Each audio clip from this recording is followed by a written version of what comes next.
el presidente de la Cámara de Diputados, Jorge Mercado, mencionó que no existió ningún pacto con la oposición para aprobar la ley del censo. Mencionó que aprobaron la ley del censo pensando en la mayoría de Santa Cruz. También Jorge Mercado mencionó que hoy lo están llamando traidor por haber apoyado la ley del censo. Ha dicho claramente que no va a renunciar a sus principios. Jorge Mercado ha llamado resentido al diputado Patricio Mendoza y a todos los que no votaron por la ley del censo. Ha dicho es porque le gusta el conflicto, mencionó Jorge Mercado. Lo cierto es que Camacho, con esta ley que apoyaron pues Jorge Mercado, hoy Camacho está festejando, Camacho está feliz porque dice que su ley es de Camacho. Entonces, la verdad que aquí hoy son las autoridades quienes han determinado, pero hoy lo cierto es que Camacho festeja por esta ley del censo. Bueno. Muy buenas tardes, amigos de los medios de comunicación, un gusto estar con ustedes. Quiero en primer lugar desvirtuar, negar categóricamente que para la aprobación de la ley del censo en la Cámara Baja y la Cámara Alta hubiéramos tenido algún pacto con la derecha. He escuchado por ahí algunas declaraciones que la democracia pactada es buena. Nosotros siempre hemos combatido la democracia pactada de la época de los neoliberales, donde se reunían y hacían contubernio en contra del país, en contra del pueblo boliviano. Quiero remarcar que la ley que hemos aprobado era una ley muy necesaria para devolver la pacificación a Santa Cruz, la normalidad a nuestro país. Y los resultados son los que se ven, y en menos de 6 horas de haberla aprobado en la Cámara Baja, se dio por concluido el conflicto que teníamos en nuestra tierra cruceña. Lo hicimos no pensando en intereses personales, no pensando en intereses políticos, lo hicimos pensando en las grandes mayorías que estaban siendo prácticamente capturadas, estaban siendo rehenes en nuestro departamento. No podía salir la gente a buscar el pan de cada día, no podía inclusive llevar a sus enfermos. Entiendo que hubieron enfermos que empeoraron y hasta murieron por no tener una atención oportuna.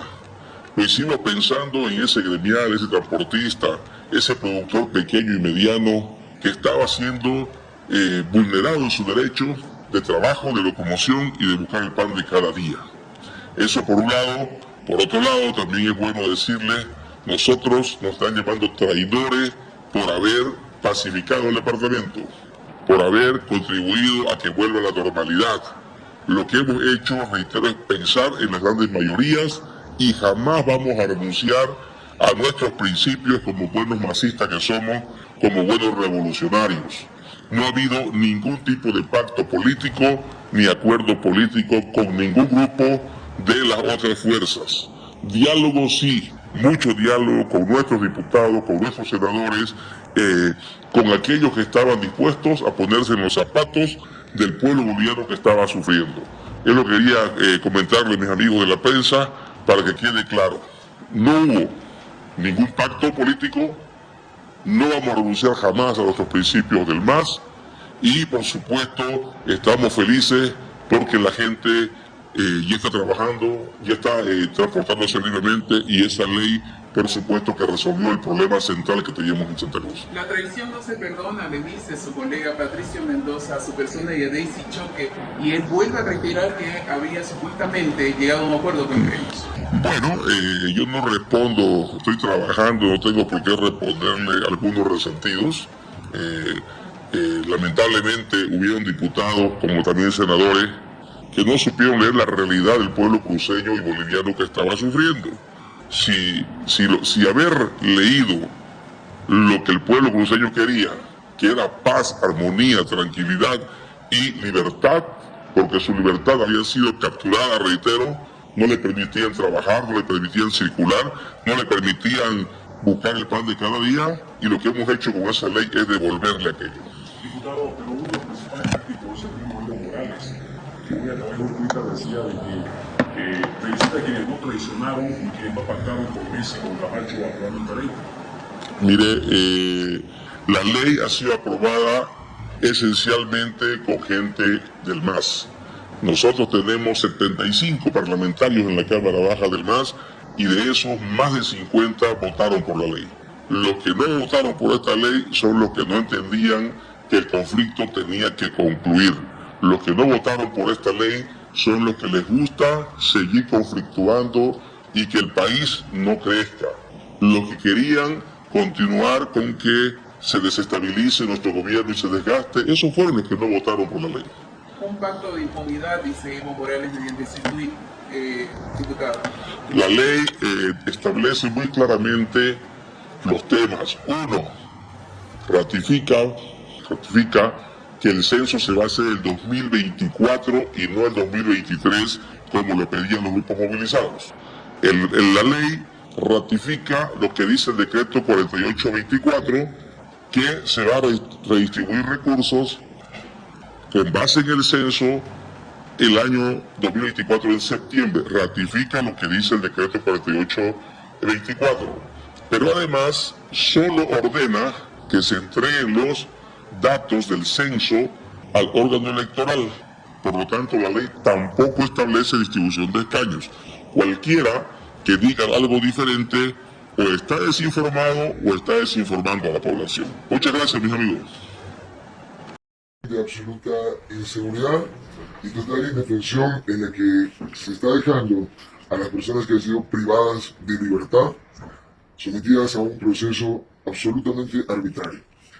En las últimas horas hemos sido testigos de cómo personas que fueron detenidas por los autoatentados que se generaron tanto en la sede de campesinos como en la central obrera departamental, inicialmente hubieran sido favorecidas o beneficiadas con medidas cautelares como una detención domiciliaria que de por sí ya se considera que es una medida absolutamente injusta e innecesaria, puesto que no se encontró un solo elemento investigativo o probatorio en su contra.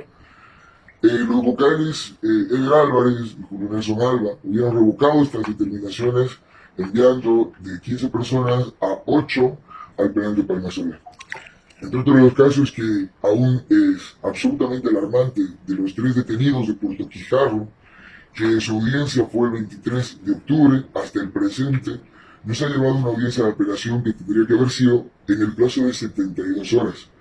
Uno de ellos, Jaime Algarañaz, que estaba aún internado en el Hospital San Juan de Dios, se le ha determinado padecimientos realmente graves con parálisis de medio cuerpo, pérdida de la visión de un ojo, una embolia que realmente lo ha dejado totalmente debilitado debido al paro, al reinfarto que sufrió el día que fue trasladado hasta la ciudad de Santa Cruz. La familia de la bebé de 11 meses que fue atacada en el Plan 3000 el pasado 17 de noviembre, hasta el presente no solamente no se está investigando en la realidad y en la verdad de los hechos quiénes hubieran sido quienes atacaron a una niña que estaba en su coche, sino que además aún persiste una amenaza y un riesgo inminente para su seguridad, no solamente de la bebé, sino de todo su núcleo familiar, puesto que han sido amenazados de muerte inclusive. Y en el último de los casos, otro de los casos alarmantes, y es por eso que se han presentado 4 acciones de libertad, es el caso del señor Anderson Ligerón, que fue el único detenido de las confrontaciones que se dieron el 2 de noviembre en La Guardia. Acusado de atacar a la estación policial, hemos recabado toda la filmación de los hechos que se dieron en el comando de la policía de La Guardia, y pues Anderson Ligerón no es una de las personas que participaron en este hecho y aún persiste su detención en Palmasola. Estas 4 acciones de libertad por estos sucesos de violación a los derechos humanos se presentaron el pasado día domingo. La Constitución señala que tendrían que haber sido resueltas en 24 horas. Nos encontramos con el fenómeno de que ya han pasado 3 jueces y ninguno de ellos aún ha resuelto. Se ha dado el problema de la falta de suplencia legal, de las bajas médicas, que en este caso nos da un indicador de que nadie quiere asumir un tema que es políticamente direccionado. La presencia de carteras de Estado en estas audiencias nos ha demostrado que los jueces lastimosamente no están obedeciendo lo que dice la ley o la Constitución, sino el mandato o la misión que les imponen desde el Ministerio de Gobierno y el Ministerio de Justicia. Y es por ello que estamos esperando y confiando en que el juez o los jueces que vayan a asumir conocimiento y competencia en estas acciones de libertad y las que se vayan a presentar en adelante, tengan en cuenta que no solamente están resolviendo la situación de una, de dos o de 10 personas, están resolviendo la situación de lo que significa un ataque que ha sufrido este departamento debido a los actos de violencia, de violación a los derechos humanos